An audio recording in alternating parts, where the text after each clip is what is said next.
욥기 8장 빌닷이 욥에게 말하다. 그러자 수아 사람 빌닷이 욥에게 이렇게 말했습니다. 자네는 언제까지 이런 말을 계속할 작정인가? 자네의 말은 마치 태풍 같군. 하나님께서 잘못 판단하실 것 같은가? 전능자께서 실수라도 하실 것 같은가? 자네의 자녀들이 죄를 지은 것이 분명하네. 그래서 그 죗값을 받은 걸세. 그러니 지금이라도 하나님을 찾고 전능자에게 자비를 구하게나. 만일 자네가 깨끗하고 정직하다면 그분이 자네를 도와주실 걸세. 그러면 지금은 보잘것없이 시작하겠지만 나중에는 위대하게 될 걸세. 제발 조상들의 일을 기억하고 선조들에게서 배우게나. 어제 태어난 우리가 안다면 얼마나 많이 알겠나. 땅에 사는 우리는 그림자 같은 존재가 아닌가. 선조들은 우리에게 지혜로운 이야기를 들려줄 것세.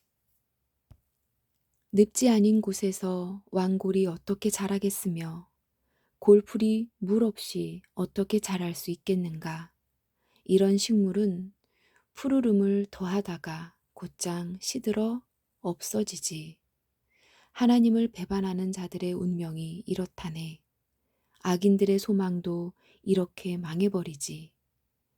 그들이 믿는 것은 정말 허무해서 마치 거미줄을 의지하는 것과 같아. 혹시 그들이 집을 믿을 수도 있겠지만 집도 의지할 것은 못 돼. 단단히 붙잡으려고 하겠지만 도움이 안 되지. 아기는 마치 식물 같아. 식물이 태양을 받아 싱싱하게 피어올라 동산에 무성한 가지들을 내고 그 뿌리들이 돌뿌리를 휘감고 돌아서 살아남는다 해도 그곳에서 뿌리가 뽑히게 되면 동산도 그 식물을 본 적이 없어 라며 모른다고 한다네. 그러면 뽑힌 식물은 시들어 없어지고 대신 다른 식물이 그곳에서 자라나겠지.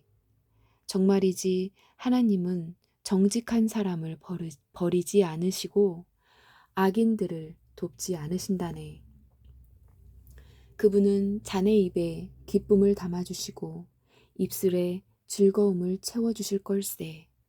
자네를 미워하는 자들은 망신을 당하고 악인의 집은 망하고 말 걸세. 9장 욥이 빌닷에게 대답하다. 그러자 욥이 이렇게 대답했습니다. 나도 자네 말이 옳다는 것을 알지만 하나님 앞에서 죄 없다고 할 사람이 어디 있을까? 하나님과 논쟁한다면 누가 하나님의 1000번 말씀에 한 번이라도 대답할 수 있을까?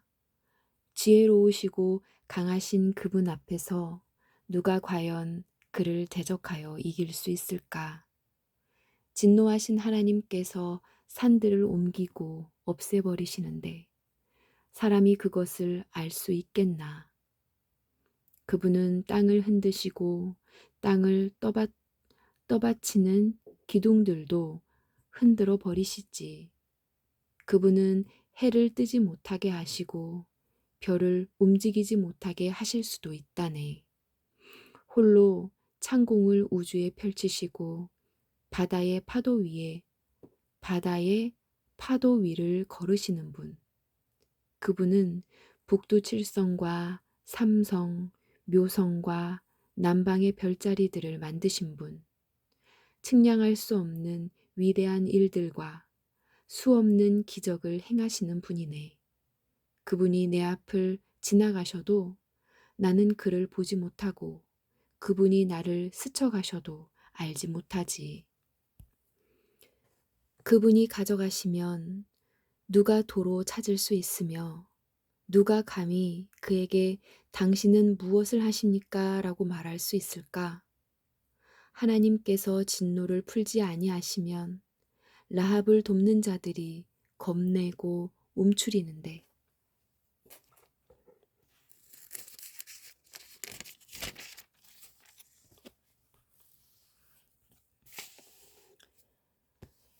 하물며 내가 무슨 대꾸를 하고 할 말을 생각할 수 있겠는가.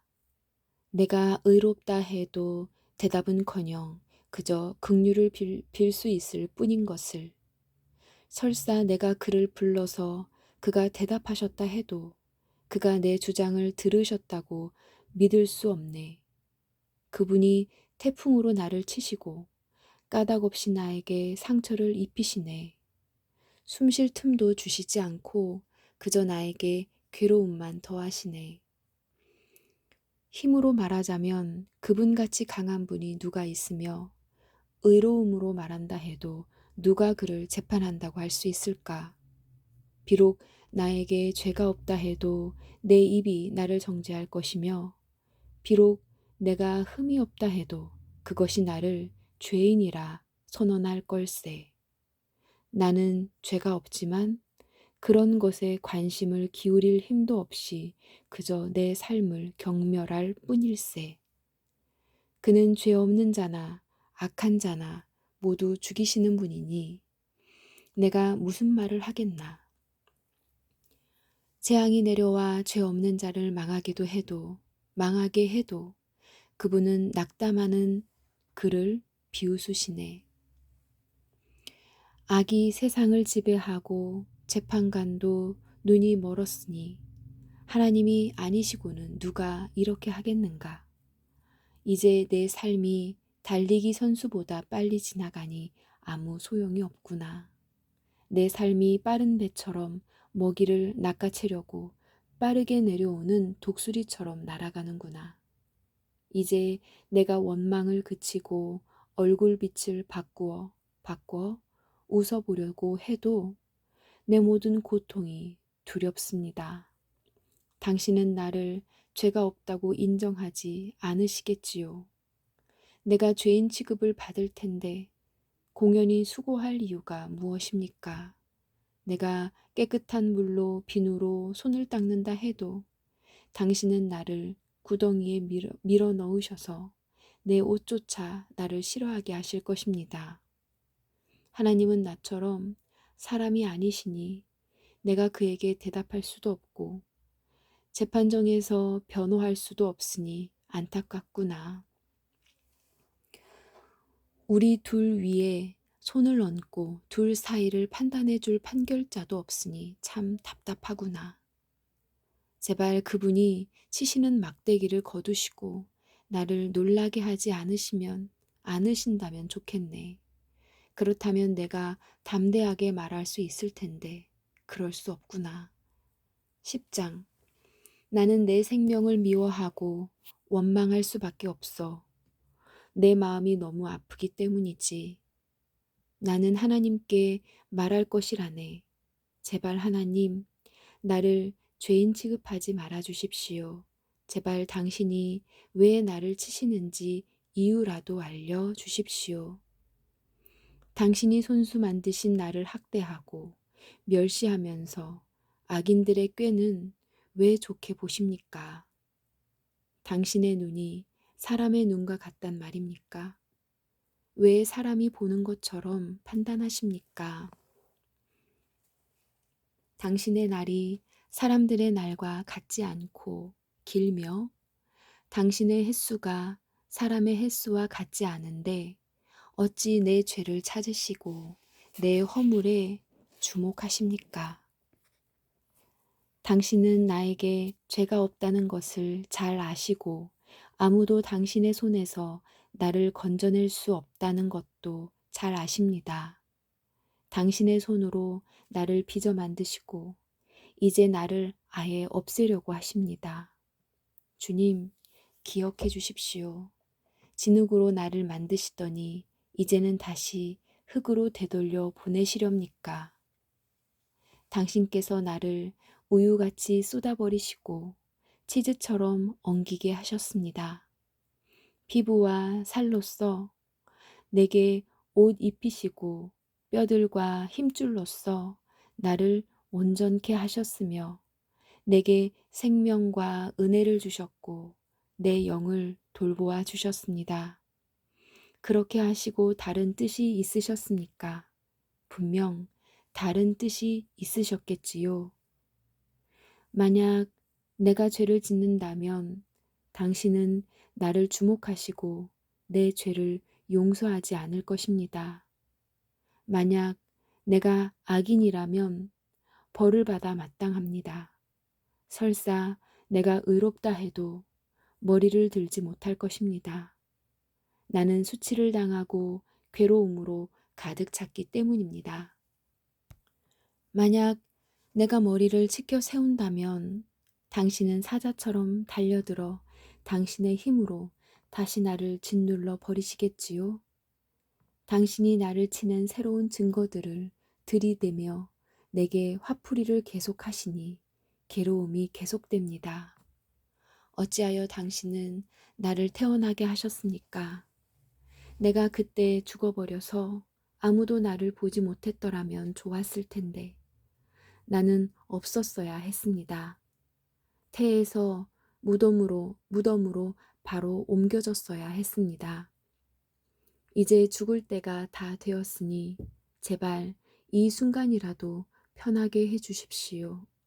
내가 돌아오지 못할 땅, 어둡고 그늘진 그곳에 가기 전에 제발 그렇게 해주십시오.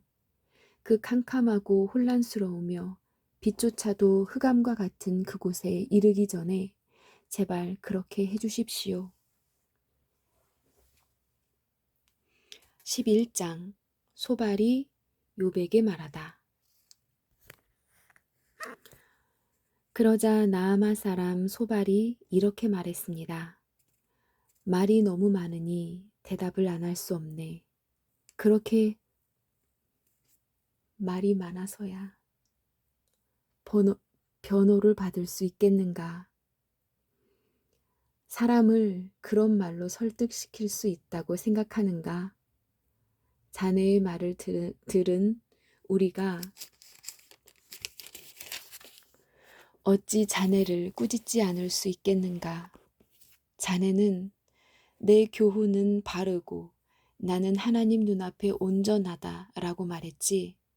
정말이지 하나님께서 입을 여시어 자네에게 말씀해 주시고 지혜의 비밀들을 보여주신다면 얼마나 좋겠나. 참된 지혜를 인간이 이해하기는 힘들지. 오히려 하나님께서는 자네의 죄를 얼마쯤 제하시고 벌을 내리신 것 같아. 자네가 하나님의 신비하심을 깨달을 수 있는가? 전능자에게서 어떤 한계를 찾을 수 있겠는가? 그것들은 하늘보다 높고 무덤보다 깊으니 자네가 어떻게 알겠는가? 또한 그것들은 땅보다 길고 바다보다도 더 넓다네. 그가 오셔서 자네를 잡아 가두고 재판을 하신다면 누가 감히 그에게 반론하겠는가? 그분은 거짓된 사람을 잘 아시기 때문에 그들의 죄를 모두 찾아내신다네. 미련한 자가 지혜 얻기를 바라는 것보다 들나귀가 사람 낳기를 바라는 것이 더 나을 걸세. 이제 마음을 새롭게 다짐하고 그를 향하여 두 손을 들고 부르짖게나. 자네 손에 있는 죄를 멀리 던져버리고 악이 집에 머물지 않도록 하게. 그러면 자네도 떳떳하게 고개를 들고 두려워하지 않아도 될 것이네. 자네의 괴로움을 흘러가는 물과 같이 잊게 되고 자네의 삶은 대낮보다 더 밝아지며 흑암도 아침같이 될 걸세. 그러면 자네는 소망을 갖고 확신한 것에 흔들림이 없을 것이네. 사방을 둘러보아도 두려움이 없게 될 것일세. 자네가 잠자리에 들어도 놀라게 할 사람이 없고 사람들은 자네의 도움을 바랄 걸세. 그렇지만 악인의 눈은 흐려져 도망갈 수가 없게 되고 결국 그들은 죽기만을 바라게 되지. 12장 욥이 소발에게 대답하다. 그러자 욥이 다시 대답했습니다. 참으로 자네들은 모든 것을 다 알고 있는가? 자네들이 죽으면 지혜도 없어지겠군. 하지만 나에게도 자네들만큼의 생각은 있다네. 내가 자네들보다 못한 게 무엇이 있나? 그 정도도 모르는 사람이 세상에 어디 있나? 내가 내 친구들의 조롱거리가 되었구나. 하나님과 긴밀하게 교제했던 내가 이제는 웃음거리가 되었구나. 편안하게 사는 사람은 재앙을 경멸하지. 그러나 그 발이 경고치 못한 사람에게는 재앙이 덮치지. 강도들의 집은 형통하고 하나님을 분노케 하는 자들은 평안하기 때문에 저들은 하나님을 자기 멋대로 주무른다고 생각하지. 이제 들짐승들에게 물어보게. 그것들이 자네들에게 가르쳐 줄 테니. 공중의 새들에게 물어보게. 그것들이 자네들에게 말해 줄 걸세. 땅에게 물으면 땅이 가르쳐 주고 바다의 고기들도 일러줄 것이네. 이것들 중에 그 어떤 것이 보이는 모든 것을 여호와께서 만드신 줄 알지 못하겠나. 모든 숨쉬는 생물의 모든 숨쉬는 생물의 생명과 인생의 호흡이 그분의 손에 달려있지 않은가. 귀가 들리는 말을 판단하고 혀가 음식 맛을 분별하지 않던가. 나이 든 사람에게 지혜가 있고 노인에게 총명이 있네. 그러나 참된 지혜와 권능은 하나님께 있고 모략과 총명도 그분께 있지. 보게나 그분이 헐면 다시 세울 수 없고 그분이 사람을 잡아 가두면 풀어줄 자가 없다네. 만약 그분이 비를 내려주시지 않으면 땅이 마르고 말 걸세. 그러나 큰 비를 일으키면 세상에 홍수가 나게 되지. 힘과 슬기가 그분에게 있고 속는 자나 속이는 자나 모두 그분의 능력 아래 있네. 그분은 모략가를 맨발로 걷게 하시고 판사들을 바보로 만드시기도 한다네. 왕들이 묶은 것을 풀어버리고 왕들의 허리를 끈으로 묶으시며 제사장들은 맨발로 걷게 하시고 힘 있는 자들도 단번에 넘어뜨리시네. 그분은 신실한 자들의 입을 막아버리기도 하시고 노인의 총명을 빼앗아 버리기도 하시네. 귀족들을 멸시하고 장군의 무기도 풀어버리시며 어둠의 숨은 깊은 비밀을 드러내시고 흑암까지도 밝게 드러내신다네. 그분은 나라들을 흥하게도 하시고 쇠하게도 하시며 민족들을 넓히기도 하시고 흩어 버리기도 하시네. 그분은 이 세상 지도자들의 총명을 빼앗고 길도 없는 광야에서 방황하게도 하신다네. 그분은 이 세상 지도자들의 총명을 빼앗고 길도 없는 광야에서 방황하게도 하신다네.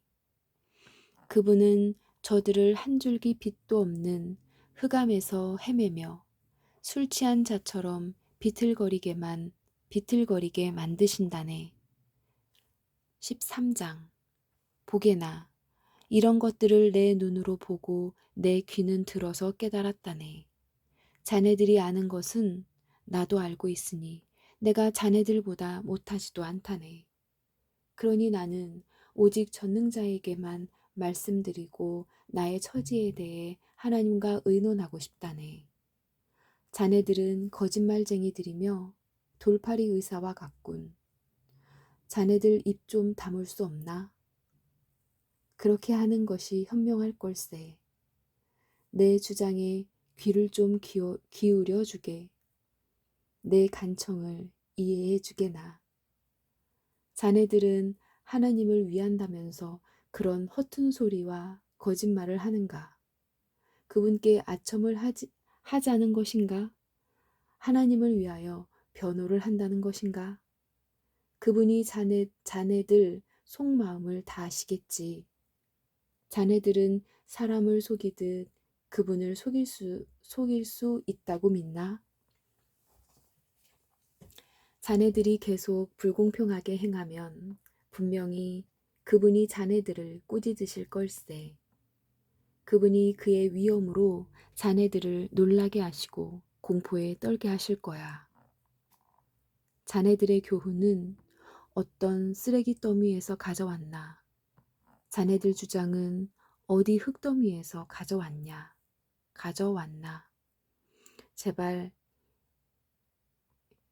입 다물고 내 말 좀 들어보게나. 무슨 일이 일어나더라도 내가 당할 것이 아닌가. 왜 내가 내 자신을 위험에 밀어넣고 내 생명을 위험에 노출시킬 것인가. 비록 그분이 날 죽이실지라도 나는 그분을 믿고 내 주장을 굽히지 않을 걸세. 오직 그것만이 내가 사는 길이라 믿네. 아기는 그분 앞에 감히 나아갈 수도 없기 때문이지. 내 말 좀 들어주게나. 제발 내 말에 귀를 기울여 주게나. 난 내 주장을 이야기했고 마침내 옳다고 인정받을 거라 확신하네. 누가 내 주장을 꺾을 수 있나? 만약 그럴 자가 있다면 난 입을 다물고 죽겠네. 하나님, 제발 두 가지 소원을 들어주십시오. 그러면 주를 피하지 않겠습니다. 제게서 당신의 손을 치워주시고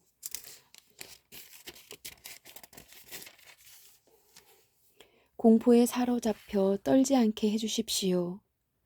제게 말씀하시면 대답하겠습니다. 아니면 제가 묻는 말씀에 대답해 주십시오. 저의 허물과 죄가 얼마나 많습니까? 제가 반역한 일과 죄를 보여주십시오. 왜 당신은 저를 피하시고 원수 취급하십니까? 바람에 날리는 낙엽과 같은 저를 왜 괴롭히십니까? 마른 풀과 같은 저를 왜 쫓아오시나요? 당신은 저의 죄를 모두 기록하시고 어렸을 때의 잘못을 갚으십니다. 당신께서 제 발을 차고에 채우시고 걸음마다 지켜보시고 내 발자국까지 추적하시니 내가 썩는 물건처럼 썩어져 가고 좀 먹은 옷처럼 생명이 약해져 갑니다. 14장 여인에게서 난 사람의 수명은 짧고 괴로움으로 가득함이며 그는 피었다 지는 꽃 같고 미끄러져 가는 그림자와 같아서 곧 사라집니다. 그런데도 당신은 그런 사람을 눈으로 살피시고 심판을 하시겠다고 하십니다. 누가 더러운 것에서 깨끗한 것을 만들어낼 수 있겠습니까? 아무도 없습니다. 당신이 사람의 날수와 달수를 정하셨기 때문에 사람은 정해주신 그 선을 넘어가지 못합니다. 제발 사람을 내버려 두시고 품꾼처럼 하루를 마칠 수 있게 해주십시오. 적어도 나무는 소망이 있습니다. 그것은 찍히더라도 다시 움이 돋고 그 연한 가지들이 계속 나기 때문입니다.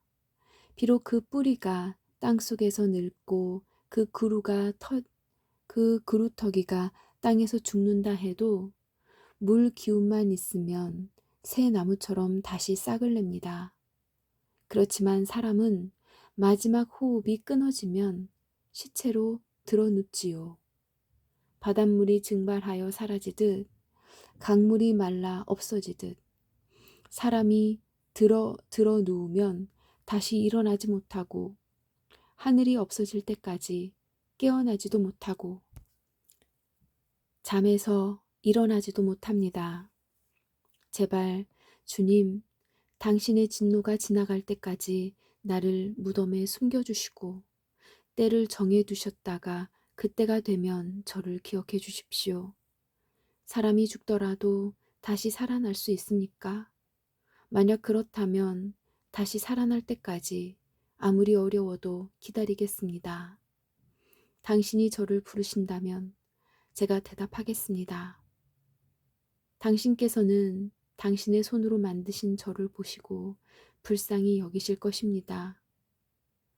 당신은 저의 걸음걸이를 세셔도 저의 죄를 뒤쫓지 않으시고 저의 허물을 주머니에 넣고 묶어서 제 잘못을 덮어주십니다. 산사태가 나서 무너져 내리고 바위가 옮겨지듯 물이 돌을 닳게 하여 없애고 물살이 흙을 씻어 내리듯 당신은 사람의 소망을 꺾어버리십니다. 당신이 사람을 덮어 누르시니 사람이 떠나가고 맙니다. 당신은 사람의 얼굴빛을 변하게 하시고 멀리 보내버립니다. 그의 자손이 잘 되어도 알 길이 없고 혹시 잘못되더라도 그는 이것들을 알 수 없습니다. 다만 자기 몸의 고통을 알고 자기 자신을 위해서 탄식할 뿐입니다. 아멘.